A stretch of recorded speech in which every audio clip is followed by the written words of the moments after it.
I do freelance elevator work, mostly after hours. Hospitals, office towers, old apartment buildings. Night calls pay better, and there is less foot traffic, which makes testing easier. In January 2020, close to midnight, I got an emergency request for an old hospital. One car was stuck, and the building needed it running before morning. The place sat in a quiet part of the city, the older brick type built in the 1960s. Many wings had been renovated over the years, but the core looked unchanged. When I pulled into the lot at 11:45 p.m., most windows were dark. Only the emergency department and a few upper floors showed light. Inside, the air smelled like disinfectant and old heating pipes. Night staff moved slowly through the halls, pushing carts or checking rooms. The main elevators were at the center of the building. 3 cars. 2 were working. The third was out of service with the doors closed at the lobby. The work order said the car had stopped during a routine run and would not respond to calls. No passengers were trapped. Security had shut it down. I opened the service panel and switched to inspection mode. The controller showed a fault for unexpected stop position. That usually means a leveling issue or a door zone problem. Nothing unusual so far. The car was resting between floors. I ran it manually down to the basement to reset the system and check the door operators. The ride was smooth. No grinding, no vibration. The equipment room was in decent shape for its age. Relays looked original but clean. I cleared the fault and ran the car back up. Everything responded normally. I ran it floor to floor several times. Lobby to 5, 5 to 2, 2 to basement. No problems. Then something odd happened during a test run. I pressed the button for B2, the lowest basement level listed in the panel. The car moved down past B1 as expected. The indicator changed to B2. Then it kept moving. The display flickered once and showed B3. I let it run.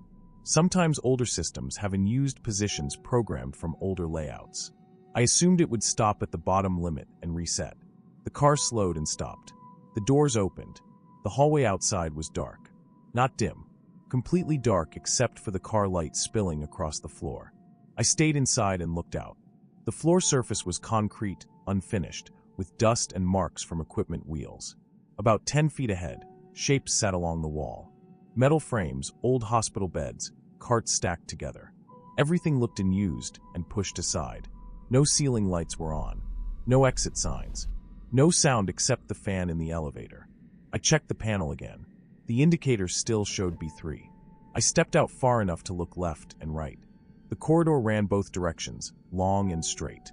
Pipes ran along the ceiling. Some insulation hung loose. The air felt colder than the other basement levels. There was no floor marking on the wall. No signage. I went back into the car and checked the controller through the access panel. The position count showed bottom landing +1, which did not match the building layout. That suggested either a miscount from the encoder or an extra landing in the original design. Before I could run the car again, the lights went out. Not just in the hallway. Inside the car too. The fan stopped. Total silence. The emergency light came on after a second, the small battery unit above the panel. The car stayed level. No movement. I waited. Power cuts happened during night maintenance. After about 10 seconds, the main lights came back. The fan restarted. The floor indicator now showed B2. The doors were still open, but the hallway outside was brighter. Standard fluorescent lighting. Painted walls. Clearly the normal B2 level. Storage rooms, marked doors, proper signage. The dark corridor and equipment were gone. I closed the doors and ran the car back to the lobby. The system showed normal position counts. I ran several more test cycles. The car stopped correctly at every level. No extra travel below B2. Around 1 a.m., I went to the building office to review old plans. Hospitals keep detailed records, even for older sections. The basement drawings showed 2 levels only. Mechanical spaces, storage, morgue area. No third level. I checked older archived plans stored in a back cabinet. The earliest drawings from the 1960s showed something different. There had been a third basement during original construction. It ran under the central core only, directly below B2. It held long-term equipment storage and an old sterilization unit. In the late 1970s, the area was closed after a flood damaged electrical systems. Instead of rebuilding, they sealed stair access, removed power, and reprogrammed the elevators to ignore the landing. The shaft opening remained physically in place, but was no longer used. The plans noted the landing still existed structurally. It just had no active corridor access from the rest of the building. I went back to the machine room and checked the limit settings. The bottom terminal limit was still positioned below B2, consistent with the original shaft depth. The software had been set decades ago to ignore that level, but if the position count drifted, the car could briefly register the old landing before correcting. That explained the B3 display. It did not explain the power loss or why the doors opened at that level. I ran the car again in inspection mode and slowly moved it downward. The position counter approached the old landing zone. At that point, the door zone sensor briefly activated. That meant the original landing sill and magnets were still in place. I held the car there and opened the doors manually. The space below matched what I saw earlier. Concrete floor, old equipment, no active lighting except what came from the car. This time the building power stayed on. I stepped out farther and walked about 20 feet into the corridor. Dust covered the floor evenly. No fresh footprints except mine. The equipment looked untouched for years. Tags on some items were dated from the early 1980s. At the far end, a metal barrier blocked what had once been a connecting hallway. The hospital had sealed the rest of the level during closure. I returned to the car and brought it back to B2. The system recalibrated correctly. Before leaving, I adjusted the bottom limit position slightly higher so the car could not drift into the old landing zone again. That removed any chance of accidental stops there. I finished testing around 2:30 a.m. The elevator ran normally. When I filed the service report, I documented encoder drift, incorrect position count, and legacy landing interference. I also noted the existence of the sealed third basement and recommended permanent removal of the door zone magnets during a future shutdown. The building manager later confirmed the history from their records. The third basement had been closed for over 40 years. Most current staff did not know it existed. The brief power loss was traced to a scheduled electrical transfer test happening elsewhere in the building at the same time. After the adjustment, the elevator never showed B3 again. I have worked on older systems for a long time. Buildings change, but shafts and structures often stay the same. Sometimes the equipment remembers layouts the people forgot. That night was not strange once the details were checked. It was an old landing, sealed and dark, still sitting where it had always been, waiting below the levels everyone used.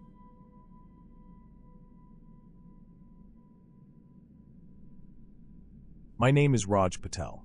In May 2019, I worked night security at a private data storage facility outside Tonopah, Nevada.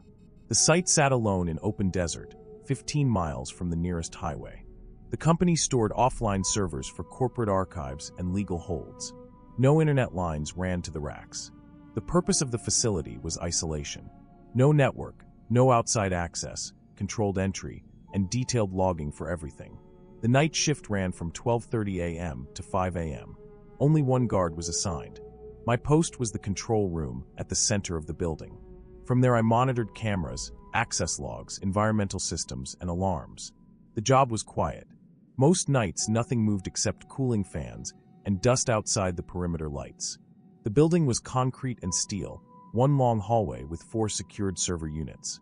Each unit had a badge reader, a magnetic lock, and an internal temperature control system. Unit 4 was the last room at the far end. It held older archive hardware that had been powered down for long-term storage.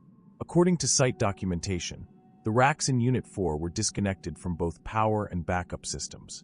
At 12:30 a.m. on May 18th, I completed standard checks. Perimeter cameras clear. Motion sensors normal. Interior doors secure. Environmental systems stable. Control room temperature was 72 degrees Fahrenheit. All units were within their preset ranges. The desert outside was still. Wind was low.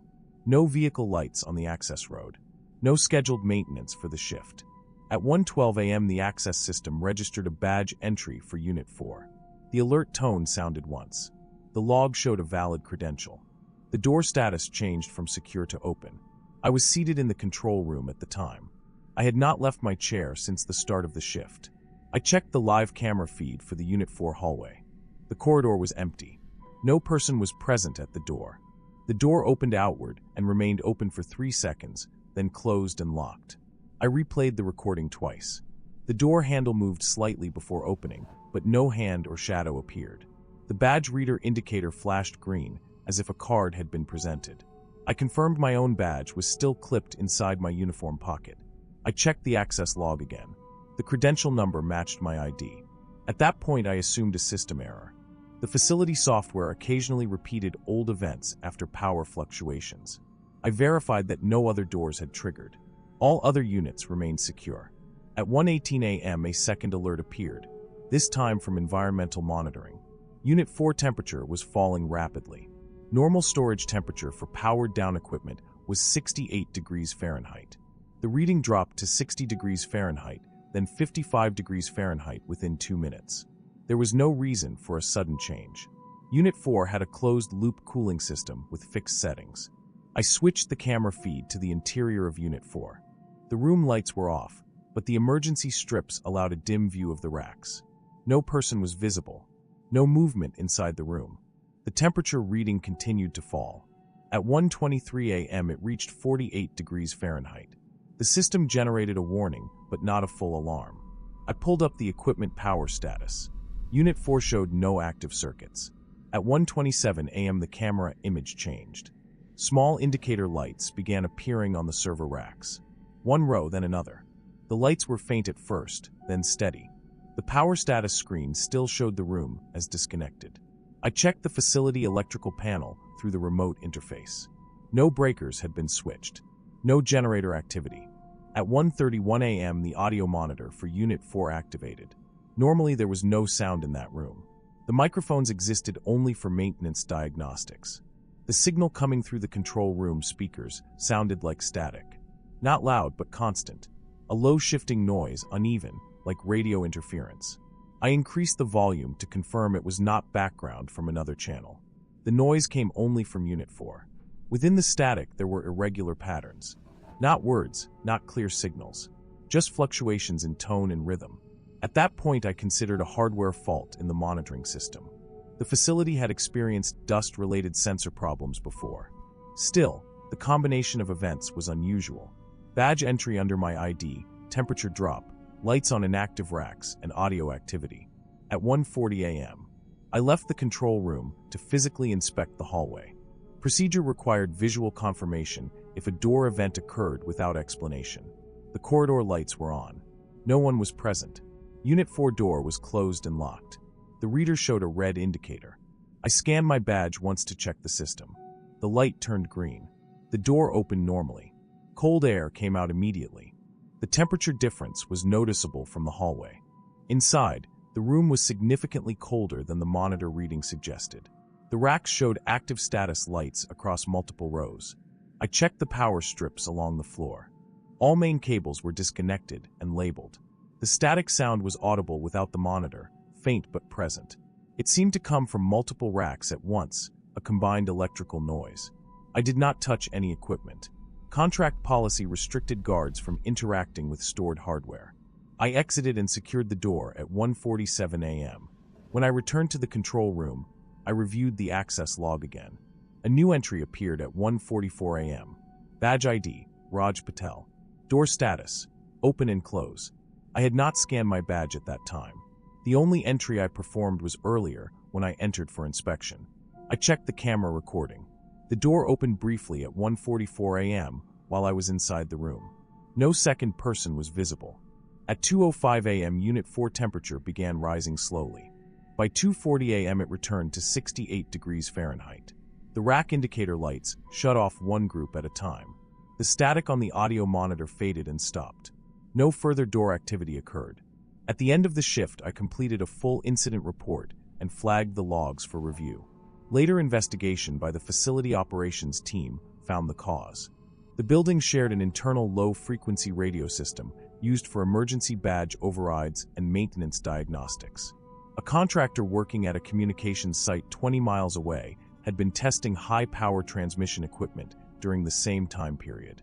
The signal frequency overlapped with the facility's legacy access control hardware. The interference triggered false badge reads using the last active credential stored in the local buffer, which happened to be mine from an earlier system check. The same interference affected environmental sensors and audio circuits, producing false readings and electrical noise. The server rack lights came from residual charge and backup capacitors that were briefly activated when the control relays misfired under the interference. Unit 4 had older equipment with less shielding, which is why the event was isolated to that room. After the incident, the company replaced the access control receivers and added shielding to the internal wiring. I completed 2 more months on the night shift after the repairs. No similar events occurred. The logs from May 18th remain archived. They show my badge entering Unit 4 twice during a period when I was sitting in the control room, watching the door open on its own.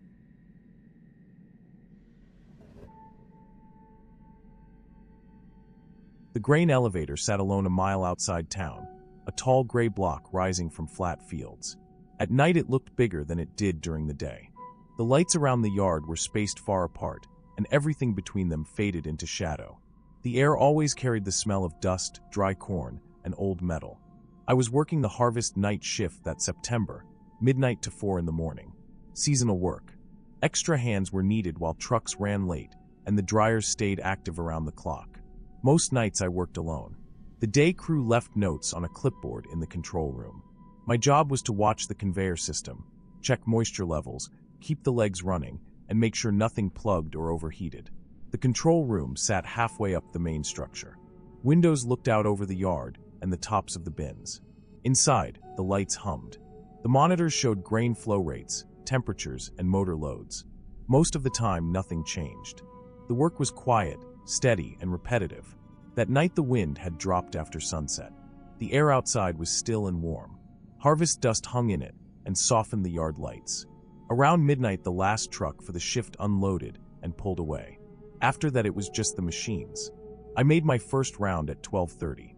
I walked the lower level, checked the boot pits, listened to the bearings, and shined a flashlight along the belts. Everything sounded normal. A steady mechanical rhythm filled the building. When you work around elevators long enough, you learn the difference between normal noise and trouble. Back in the control room, I logged moisture readings from the dryer and adjusted the flow slightly. Corn was coming in a little wet that week.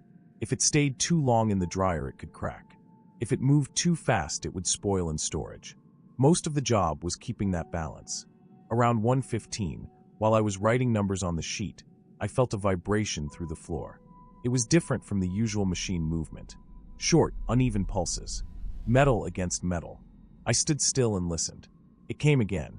A faint rattling sound, then a pause, then another. It took a few seconds to place it. The outside ladder on the west silo. Someone climbing. I went to the window that faced the west side. From that angle I could see the base of the silo and the start of the ladder, but not the upper section. The yard light there was dim, and dust in the air made it look foggy. I saw no one at the bottom. The sound came again. A light metallic shake, like weight shifting on the rungs. No trucks were scheduled. No other workers were on the night list. The manager would have told me if maintenance was coming. I grabbed a flashlight and went down the stairs. Outside, the night air felt warmer than inside the building. The machines hummed through the concrete walls. I walked toward the west silo, my boots crunching on gravel. When I reached the ladder, it was still moving. Not swinging wide, but vibrating in small, tight motions that slowly settled. I put my hand on the side rail. The metal was warm and faintly trembling. I stepped back and shined my light upward. The beam climbed the ladder and stopped at the top platform, about 80 feet up. No movement. No silhouette. The vibration faded and stopped. I waited for a minute, listening for anything above me. There was nothing except the low sound of the elevator motors and the distant dryer fan. I went back inside and climbed to the top level through the interior stairs instead of using the outside ladder. Dust covered the floor up there in a thin layer. It always did. Fine grain powder settled on every surface. My flashlight beam showed footprints. They started near the hatch that opened onto the outside platform. The marks were clear, darker where the dust had been pressed down. Boot prints, work boots, fresh. They led across the floor and out through the hatch. No other prints came back inside. I stepped out onto the top platform. The night felt different up there. Wind moved slightly above the structures, carrying the smell of grain and diesel from distant fields. The yard lights looked small from that height. The platform ran around the top of the silo. I followed the prints to the access hatch that opened into the bin. The The hatch was already open. I did not remember anyone being scheduled to enter that bin. It had been filled earlier that evening. The grain inside should have been settled. I moved closer and looked down. The surface of the corn was not still. It was moving slowly, forming a wide circular pattern. The center dipped slightly, then rose again, like thick liquid turning under the surface. The motion was steady and slow, but too strong to be caused by air or vibration from the machinery. I watched for a long time to be sure my eyes were not adjusting to the light. The grain kept moving. Then a section near the center lifted and shifted. Not a collapse. Something pushing upward from below, then drifting sideways. The movement traveled under the surface in a wide arc. Something large was inside the bin. Grain does not move like that unless it is flowing out from below or something is trapped and trying to move. This bin was not unloading. The gates were closed. I checked the control panel earlier. I backed away from the hatch and went down to the control room. I shut down the leg feeding that silo and closed the intake slide completely. Then I called the manager's emergency number and left a message explaining what I saw. I did not go back up. For the next hour, I stayed in the control room and watched the load readings. The numbers stayed stable. No motors strained. No alarms triggered. Outside, the yard remained empty. At 3 in the morning, the manager arrived. We went up together with another flashlight. The hatch was still open. The grain surface had stopped moving. It looked flat and undisturbed. Later that morning, after the day crew arrived, they locked out the equipment and vacuumed down the level indicator pipe inside the bin. The sensor showed a void near the center, lower than the rest of the grain. That meant something had shifted or displaced material below the surface. They opened the side access panel near the base. Inside, partially buried in the corn, they found a ladder section that did not belong to the facility. It was an old portable extension ladder, the kind used on farms. It had fallen in through the open top hatch at some point, likely carried up and dropped by someone. There were no signs of a person inside the grain. No clothing, no tools, nothing else. The manager later checked old incident records. In the early 1980s, a seasonal worker had gone missing during harvest. The report said he was last seen climbing a bin ladder during a night shift. The case was never resolved. At the time, safety procedures were less strict. Bins were entered alone. Hatch covers were often left open. The ladder found in the grain was the same model used at the facility back then. It had likely been left on the platform decades earlier and eventually slipped or been pushed into the bin through an unsecured hatch. Over time, it sank and shifted inside the grain mass. When the bin filled and settled that night, the ladder must have shifted upward, displacing the corn and creating the slow circular movement I saw. The vibration on the outside ladder was explained later as well. When the grain settled around the buried ladder section, the shifting weight inside the bin transferred force through the structure. The outside ladder, bolted to the same shell, carried that movement and shook like someone was climbing. After that night, all top hatches were locked and chained. Entry required 2 people and a permit. The old incident file was copied and added to the safety board in the break room. I finished the harvest season there. Every night after that, when the wind was still and the machines were running steady, I could feel small movements through the structure. Grain settles slowly. It shifts, compresses, and flows long after it is stored. Most of the time, those movements mean nothing. But when metal starts to shake in the dark, it sounds exactly like someone climbing.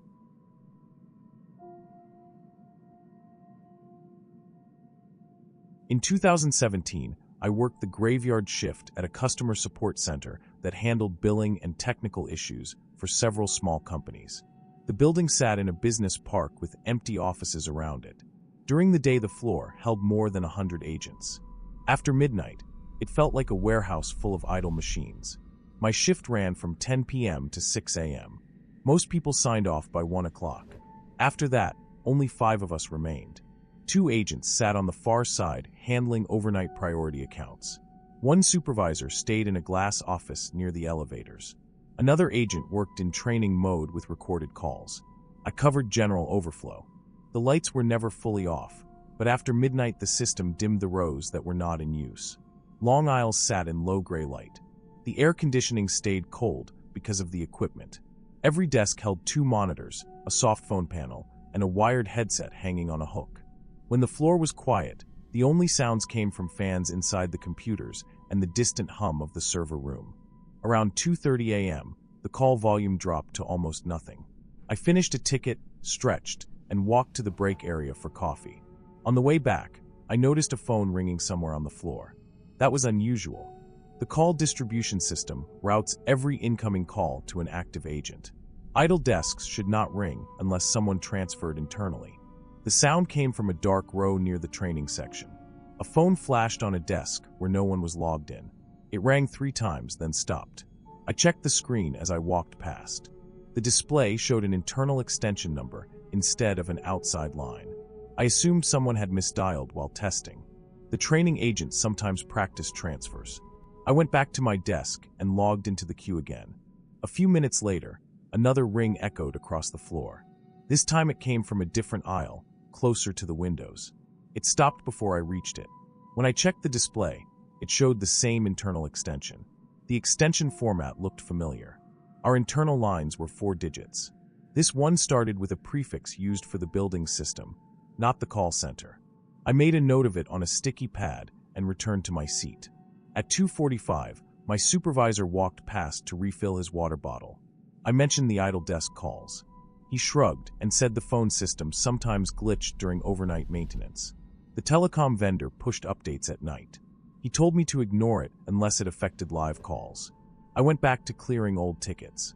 At 2:50, the ringing started again. This time it did not stop. It moved. The first ring came from the far training row.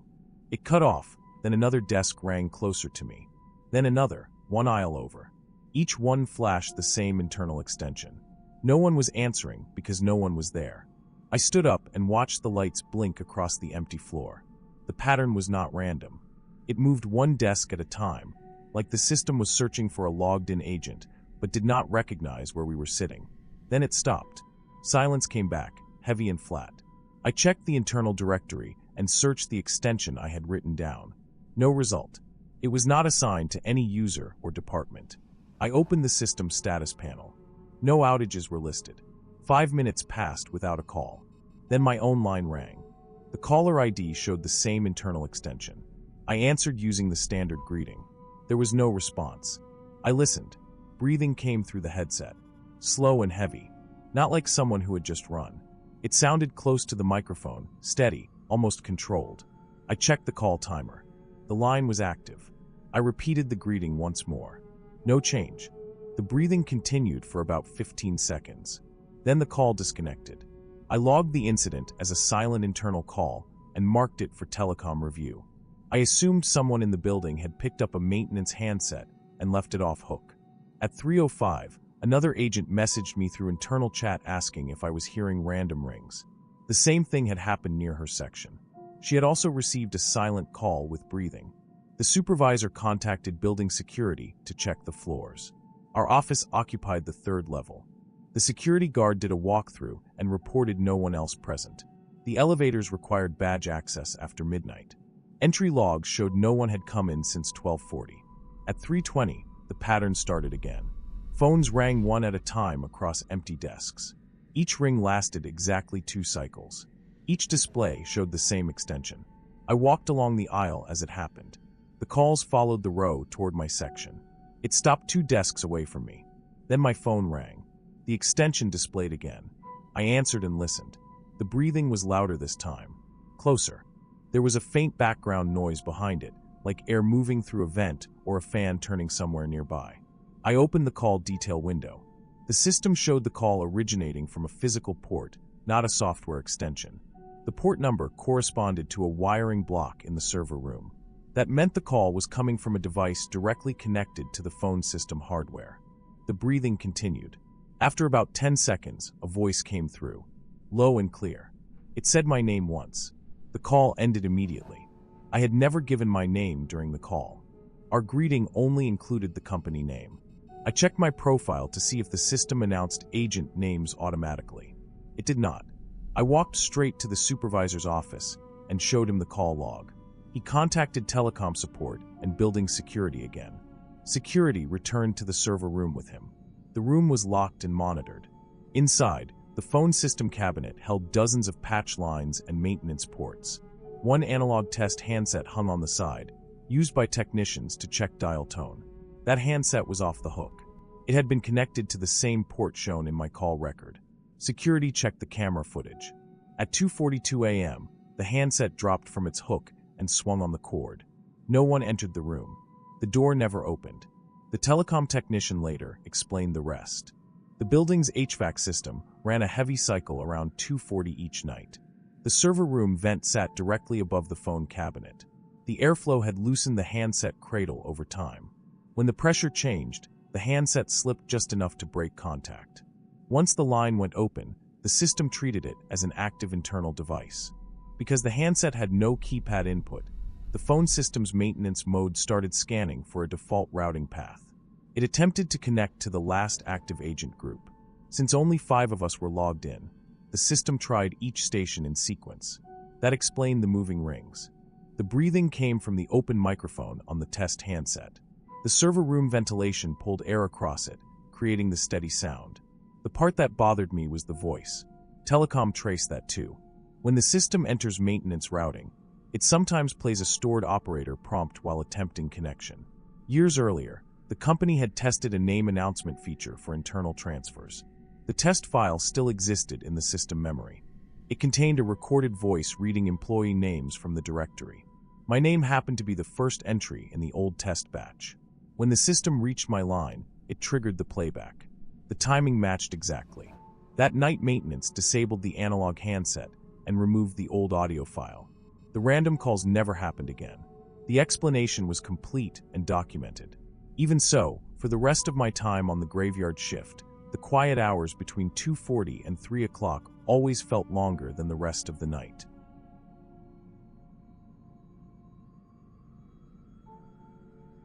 By August, I had been alone on the lookout for 19 nights in a row. The tower stood on a bald ridge above the tree line, a square wooden cabin on stilts with windows on all sides and a narrow catwalk around it. From that height, the forest spread in every direction, thick pine and fir broken by old burn scars and long drainages that ran down toward the river. During the day, the work was simple. Scan for smoke, log weather, call in reports every hour. At night, the job changed. The air cooled, the wind dropped, and sound carried a long way. I switched to thermal optics and listened more than I looked.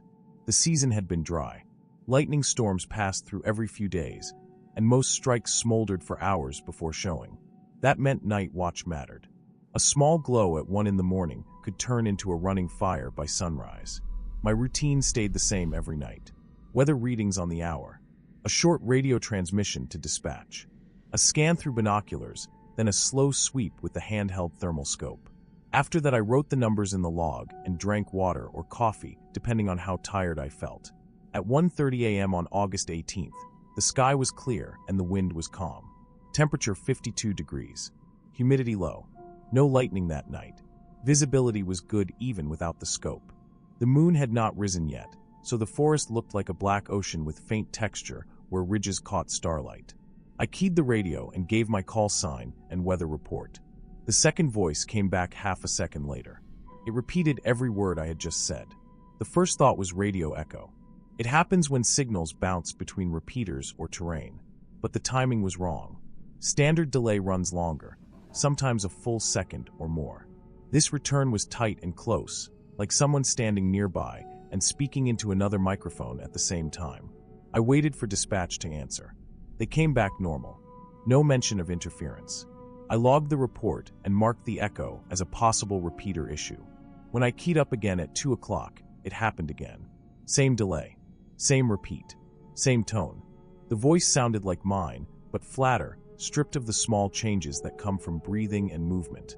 It matched the words exactly. I stepped outside onto the catwalk and checked the antenna line. Nothing loose. No visible damage. The ridge was quiet except for insects and a distant owl. No vehicle lights on any road below. I finished the hour checks and noted the repeat in the log a second time. Around 2:15, I began another thermal sweep. The scope showed the usual pattern. Warm rocks holding heat from the day. Pockets of cooler air in the drainages. Small animals moving through the brush as brief white flickers. On the west slope, about 600 yards out, I saw a vertical heat signature moving between trees. At first I assumed it was a person. The height looked close to 6 feet, maybe more. The shape was narrow, not bulky like a bear or elk. But the movement did not match a person walking through thick timber. It did not slow. It did not turn around obstacles. The motion was smooth and steady, like it was gliding instead of stepping. The speed was too high for normal hiking in that terrain, especially at night. I followed it through the scope for about 10 seconds. It crossed a narrow clearing, passed behind a cluster of trees, and vanished into a cooler drainage where the temperature contrast dropped. No lights, no vehicle, no sound carried up to the tower. That area had no trail access and no active crews. I wrote down the direction and estimated distance. I stayed on the scope for the next 20 minutes, but saw nothing else. At 2:30, I made the next radio check. The second transmission repeated again under my call sign. This time I listened closely to the timing. I counted the gap. Just under half a second. Dispatch answered normally and did not mention hearing two signals. The rest of the night stayed quiet. No more thermal movement. No smoke. No weather change. At first light, I glassed the west slope with binoculars. Nothing stood out from the tower, so after the morning report, I hiked down to check the area. Part of the job includes ground verification when something unusual shows up. The descent took about 40 minutes. The forest floor was dry, covered with needles and scattered rock.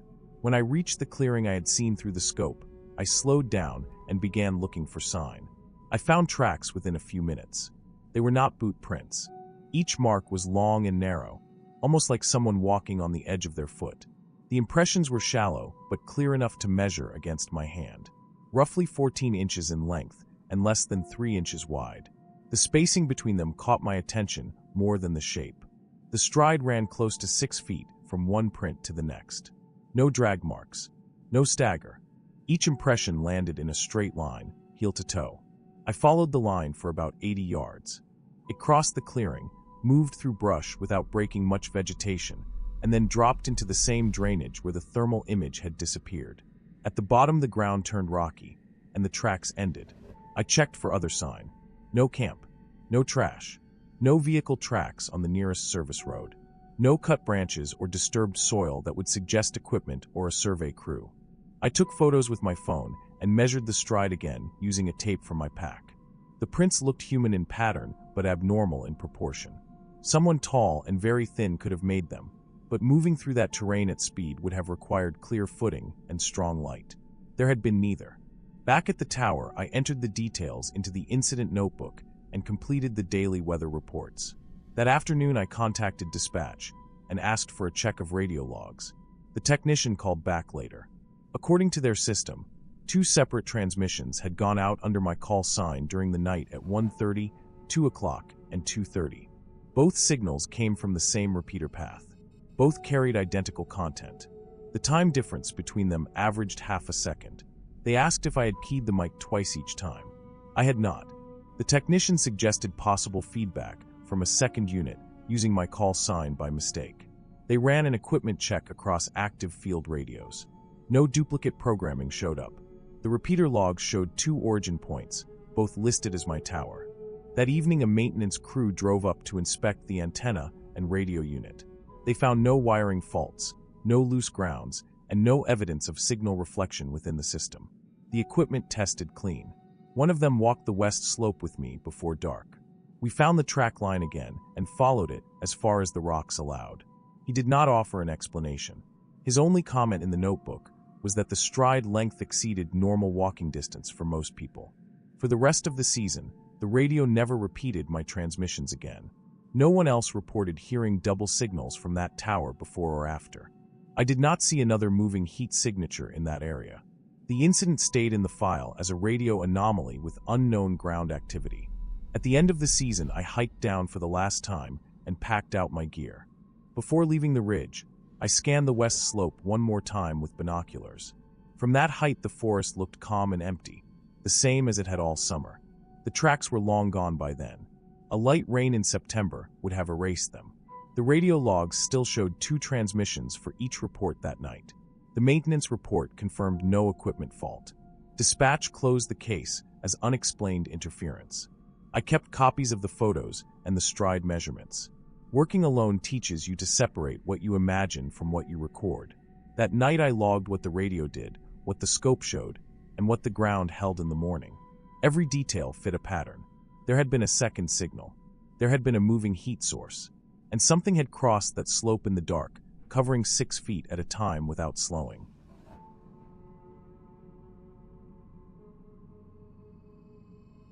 The internship required 4 overnight counts before the end of the semester. Low-volume roads, rural locations, minimal risk. That was how the assignment sheet described it. The equipment case fit in the trunk of my car. A portable thermal counter, a battery pack, a pole mount, and a small infrared camera for verification. The data would be used for a minor traffic model update. It sounded routine. Mile marker 73 sat on a 2-lane highway that cut through mixed timber and open pasture. The nearest town was about 15 miles away. I arrived a little after midnight in early November. The temperature was just above freezing. The air was still and dry. No wind, no insects, no distant farm noise. Even the trees looked motionless. Headlights were the only moving light for miles. I parked on a gravel pull-off near the marker and set up the equipment along the shoulder. The thermal counter faced across the roadway at will height. It detected heat changes moving through the field and logged direction and time. The camera mounted above it, angled slightly downward, recording any crossing event. I ran a short test by walking through the lane. The counter registered my movement, and the camera captured a clear white silhouette against the darker pavement. The system worked. I settled into the driver's seat with a laptop connected to the counter through a cable. The engine stayed off to avoid heat interference. The night was quiet enough that I could hear the ticking of the car cooling down. The road stretched straight in both directions, fading into darkness beyond the reach of my headlights. For the first hour, nothing happened. No vehicles passed. No animals crossed. The live counter display remained at 0. That matched the traffic history for the location. Overnight volume here averaged less than 10 vehicles. At 1:38 a.m., the counter logged its first event. I checked the road. Empty. The camera stored the image automatically. I opened the file. A human-shaped heat signature stood in the center of the lane. Upright, arms close to the body.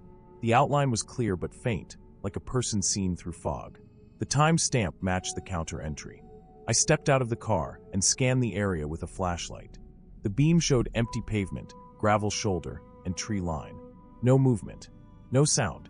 I walked to the middle of the road where the image showed the figure. The asphalt held no footprints, no debris, no animal tracks. The temperature difference between road and air felt normal. I returned to the car and checked the equipment alignment. Nothing had shifted. I assumed a thermal artifact. Cold air pooling, sensor noise, or a passing animal outside the camera's field that triggered a partial reading. At 1:44 a.m., the counter triggered again. Then again 2 minutes later. Each time, the camera showed the same shape. A human form entering the lane from the east side, stopping near the center, then fading. I zoomed in on one frame. The figure had definition. Head, shoulders, torso. No visible legs in motion. No directional blur. It looked like someone standing still. The road outside remained empty. I stepped out again and walked along the east shoulder toward the trees. The flashlight beam reached about 30 feet into the brush. Dry leaves covered the ground. No path, no broken branches. The forest beyond absorbed the light. When I returned to the car, the counter logged another event while I was still outside. I opened the thermal device's live mode. Instead of waiting for triggers, it displayed a moving heat field across a simple grid. At first, the screen showed only the cold background. Then a warmer shape appeared along the east tree line. It moved slowly, parallel to the road. The shape stayed about 30 to 40 feet from the pavement.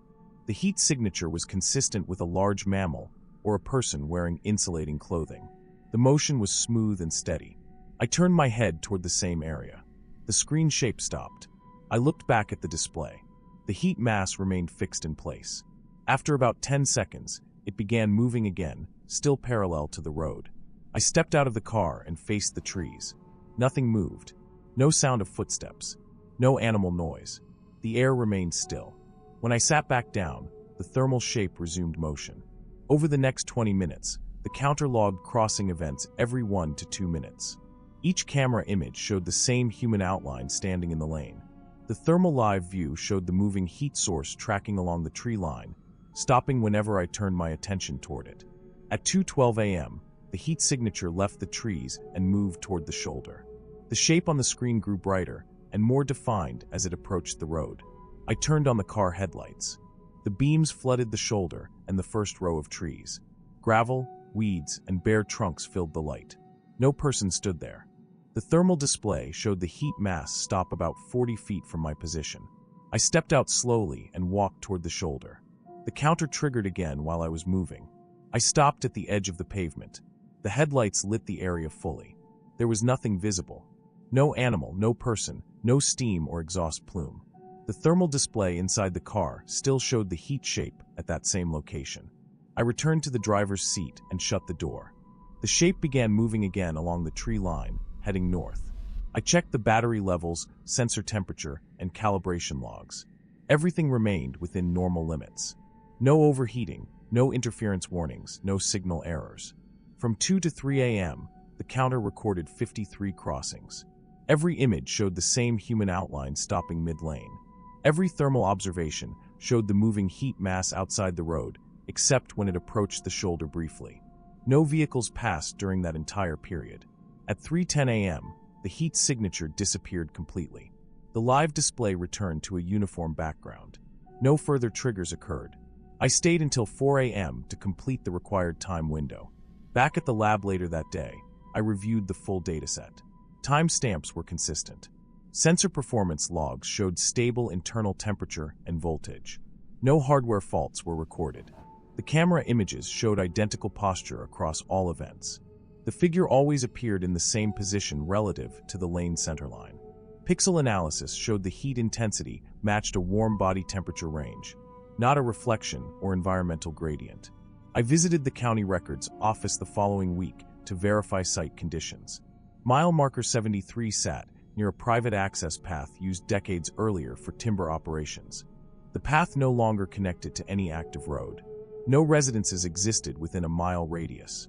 An archived incident report from 1998 noted a fatal pedestrian strike near that marker.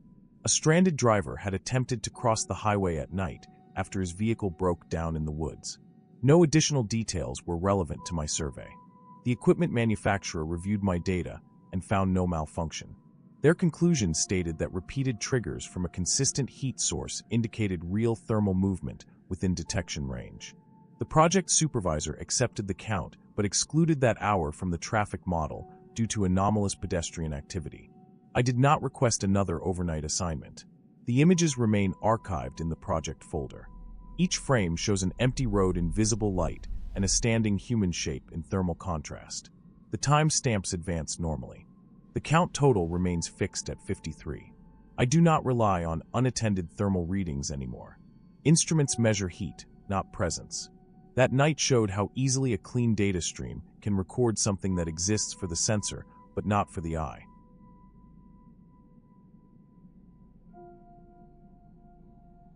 I took the night receptionist position in February 2021 because the clinic was short-staffed. COVID had been running through the town for months. 2 front desk workers were off sick, and another had quit after her husband was hospitalized. I normally worked days at a dental office, but elective work had slowed down, and the extra hours mattered. The clinic stayed open overnight for emergency walk-ins only. Most nights were quiet. 1 nurse on duty, 1 security guard in the lobby, and me behind the glass at the front desk.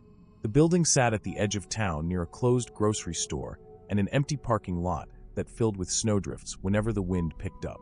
The night shift ran from 11 p.m. to 7 a.m.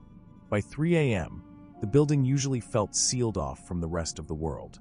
Phones rarely rang. The heating system hummed steadily. The lights in the waiting room stayed dim to reduce glare. The air smelled faintly of disinfectant and winter coats. On the night it happened, the outside temperature was around -20. The roads were quiet, and the snowbanks along the curb were almost level with the windows. The nurse on duty was doing charting in the back. The security guard sat near the entrance with a small monitor that showed the camera feeds. At 3:05 a.m., the front door opened. I remember the exact time because I had just finished logging a temperature check for a delivery driver. The man who came in moved slowly but steadily. He wore a dark winter coat, a knit cap, and gloves. His face looked pale and drawn, the way people often looked after long nights or long drives. He did not approach the desk right away. He stood just inside the entrance for several seconds, as if adjusting to the light. The security guard glanced up, then returned to the monitor. When the man walked to the counter, he did not speak. He slid the intake clipboard through the opening. I pushed a pen toward him and asked him to fill out the form. He nodded once. His hands were shaking slightly as he wrote. The movement was controlled but unsteady, like someone trying to keep their writing legible despite weakness or cold. I watched for a moment because the letters looked cramped and uneven, pressed hard into the paper.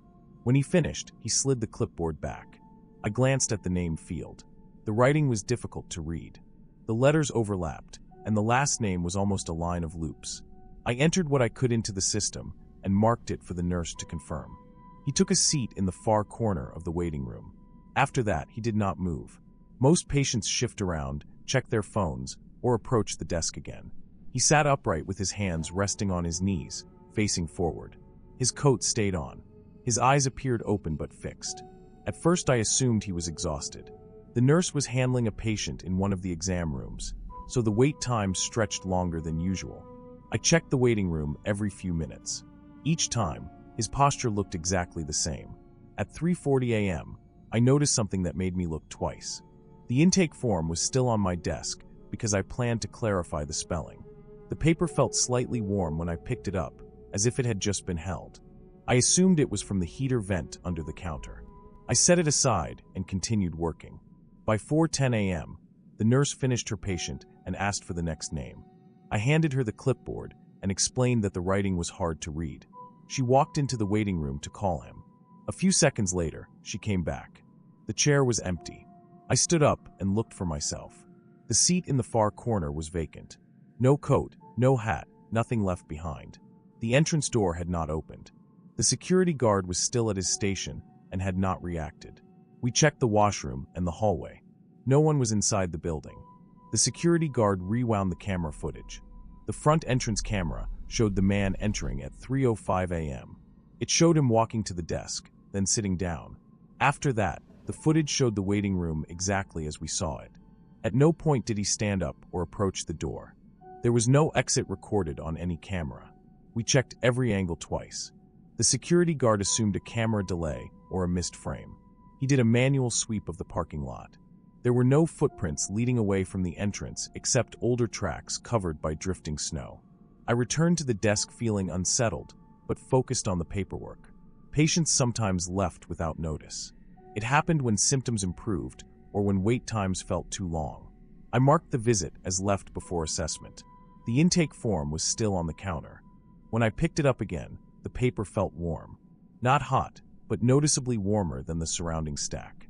I turned it over, expecting moisture from gloves or melted snow. The surface was dry. I entered the name as best as I could and searched the database to complete the record. The system returned a match immediately. The spelling was clearer in the existing file. The patient had visited the clinic multiple times over the years for respiratory issues. The address matched a local apartment complex. The health number matched the format on the form. The status field at the top of the record showed deceased. Date of death was 3 days earlier. The note came from the regional hospital. Cause listed as complications following COVID pneumonia. I checked the birth date and compared the signature in the archived documents. The handwriting was the same. The tight loops, the heavy pressure, the uneven slant. It matched closely enough that I assumed it was the same person. I did not mention the death to the nurse immediately. Instead, I verified the address through the hospital database. An obituary had been posted by a local funeral home 2 days before. The security guard pulled the footage again when I told him. He watched it carefully, frame by frame, looking for a timing gap or a blind spot. The cameras showed continuous recording with no interruption. We called the apartment building listed in the file later that morning. The manager confirmed the resident had died and the unit was being cleared by family. The clinic reported the incident to IT and to administration. They concluded the most likely explanation was a data entry error combined with incomplete footage review. Someone with a similar name may have come in and left through a moment not clearly captured. The warmth of the paper was attributed to airflow from the heating system. I finished my shift and went home just after sunrise. 2 days later, I was asked to help audit overnight records for the week. During that review, I noticed the intake form again in the scanned documents. The timestamp on the scanner showed 3:12 a.m. The system log showed the patient record had been opened automatically at 3:06 a.m., 1 minute after the man entered, before I began typing the name. Automatic record retrieval only happens when a health card is scanned. No card had been presented that night. The audit was forwarded to administration. I was not given a follow-up explanation. The clinic updated procedures for identity confirmation and camera checks. I completed the temporary contract at the end of March. Since then, I have worked night shifts at other facilities. Patients leave without notice. Cameras miss small movements. Paper holds heat from hands longer than expected. Still, I remember the way he sat. Upright, still, facing forward. And the system opening his file before anyone knew his name.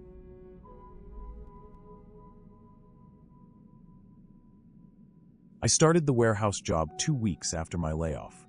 Construction had slowed across Phoenix that summer, and I needed steady pay fast. The night supervisor position at the food distribution center was open. The work sounded simple. Count inventory, verify shipments, check temperature logs, and make sure nothing sat outside its zone. The hours were 10 p.m. to 6 a.m. The building ran around the clock, but the overnight crew was small. 1 forklift operator, 1 security guard, and me. The place was huge.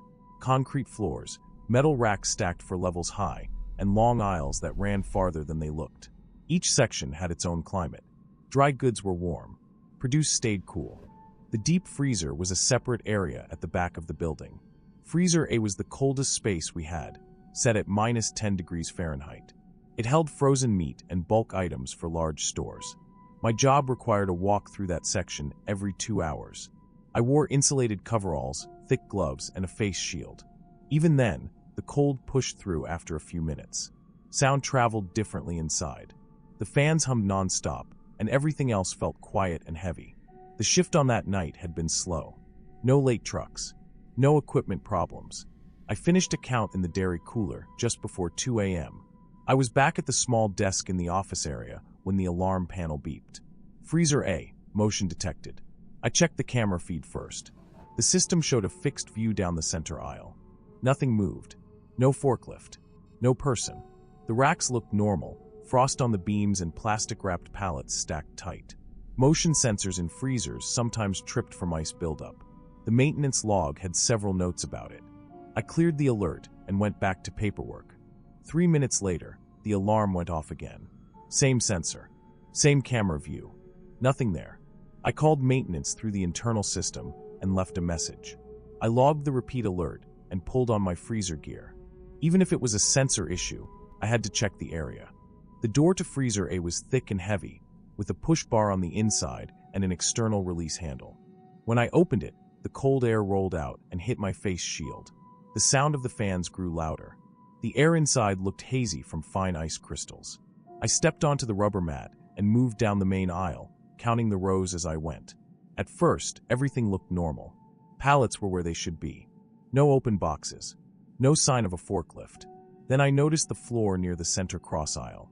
The frost patterns looked disturbed. Footprints show clearly in a freezer when the frost layer is thin. These were not normal prints.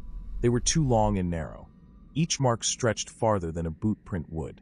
The spacing between them was uneven, as if something heavy had been dragged forward step by step. I crouched and touched one with my glove. The frost had been compressed recently. The edges were still sharp. I checked the surrounding racks. No loose product. No fallen boxes. No sign that anyone from the crew had been inside. I keyed my radio to report what I found. Instead of the guard's voice, I heard a rush of static and a low sound that came in and out.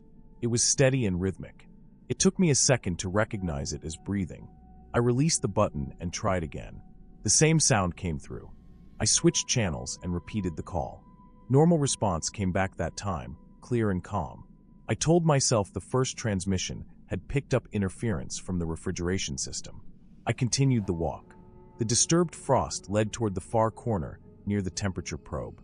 That area had tighter aisles and fewer lights. As I turned the corner, the beam from my helmet light caught the display mounted on the wall. The digital readout showed -4 degrees. The set point was -10. A 6-degree rise should have triggered a system alert. The panel near the entrance had not shown any temperature alarm. I waited a few seconds. The number flickered and dropped back to -10. My breath had been coming out in small clouds since I entered. In that corner, the fog thickened. Each exhale hung longer than it should have, swirling in place instead of drifting away with the airflow. The fans were still running. Air should have been moving. I stood still and watched the space in front of me. The air looked uneven, like heat waves you see above asphalt, but this was a freezer. Something scraped against the concrete behind the racks to my left. It was a slow dragging sound. Not metal, not plastic. Something heavy moving a short distance, then stopping. I walked to the end of the aisle and turned into the next one. Nothing was there. The floor frost showed more of the long marks, cutting across the aisle and stopping near a pallet of boxed poultry. I checked behind the stack. Empty space. No damaged cartons. No loose product. I stayed in the freezer longer than I should have, checking each aisle, following the marks until they faded back into normal frost. The temperature display near the exit showed -10 again. No alarms were active. When I pushed the door open to leave, I noticed the inside handle felt warmer than the rest of the metal. Not warm like a heater, just not as cold as it should have been. I logged everything at the desk and pulled the camera footage for the past half hour. The video showed the main aisle. No one entered. No forklift drove through. At 2:12 a.m., the freezer door swung open on its own. It opened halfway, stayed that way for about 10 seconds, then closed. I did not reach the door until 2:18. I rewound the clip 3 times. The door moved smoothly, not like it had been forced. I went back to the alarm history. The first motion alert came at 2:14, 2 minutes after the door opened on the recording. Maintenance arrived just before 4 a.m. We inspected the door closer and the seal. The hydraulic arm was leaking fluid. Pressure loss allowed the door to drift open if the internal air pressure shifted during a refrigeration cycle. We also found the source of the temperature change. One of the evaporator fans in the far corner had iced over and slowed down. That created a warm pocket where air circulation dropped. The uneven airflow explained the way my breath had hung in that area. The frost marks came from a pallet jack that had been left inside earlier in the shift. The operator had dragged it out after a short break, pulling it instead of pushing because the wheels were stiff from ice. The long, narrow patterns matched the metal runners under the forks. The radio issue traced back to moisture in my headset. Condensation inside the wiring caused intermittent noise that sounded like breathing when the signal dropped. The motion sensor had a layer of frost across the lens. As the refrigeration cycle shifted, ice crystals fell and triggered the detector. All of it had normal causes. I finished the shift and drove home after sunrise. I slept most of the day and came back that night. The repair on the door held. The fan was replaced. The sensor was cleaned. No more alarms. A week later, corporate safety reviewed the footage again during a routine audit. They called me into the office and showed me the same clip. At 2:12 a.m., the door opened halfway and stayed there. At 2:13, before it closed, the motion sensor inside the aisle triggered. The camera view did not cover that corner, so nothing could be seen. But the timestamp showed movement inside the freezer while the door was still open and before any airflow change from the door closer could have pulled it shut. The safety report concluded that the internal air pressure shift from the refrigeration cycle likely pushed the door open first. The same pressure change could have moved loose frost and light debris across the sensor field, triggering motion. That explanation closed the report. I stayed at the job another 8 months. Freezer A ran without problems after the repairs. I never saw the long marks again. The temperature stayed stable. The door never opened on its own. But every time I did the overnight walk, I checked the air in that far corner first. If my breath ever hung still there again, I would have left the job that night. It never did.